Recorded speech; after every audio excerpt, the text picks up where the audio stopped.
ஆண்டவராகிய இயேசு கிறிஸ்துவின் நாமத்தில் நான் உங்களை வாழ்த்துகிறேன். ஏசாயா எழுதின புஸ்தகம் 41ஆம் அதிகாரம் 10வது வசனம். நீ பயப்படாதே, நான் உன்னுடனே இருக்கிறேன். திகையாதே, நான் உன் தேவன்.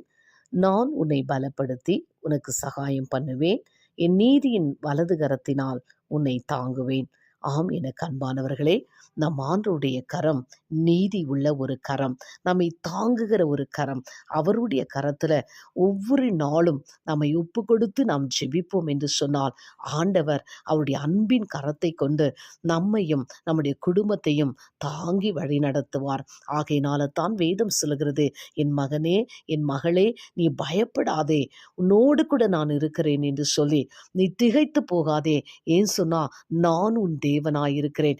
எப்பொழுதெல்லாம் சோர்ந்து போகிறாயோ, பலனற்று போகிறாயோ, அப்பொழுது எல்லாம் என் ஆண்டவருடைய கரம் உன்னை பலப்படுத்தி தாங்கி நடத்தும் என்பதில் சந்தேகமே இல்லை. இந்த வார்த்தையை கேட்கிற தேவ பிள்ளைகளே, தொடர்ந்து ஆண்டவருடைய கரத்தில் உங்களை ஒப்பு கொடுத்து ஜெபம் பண்ணுங்க. அந்த நீதி உள்ள கரம் ஒவ்வொரு நாளும் உங்களை நீதியின் பாதையிலே நடத்தி ஆசீர்வதிக்கும். God bless you.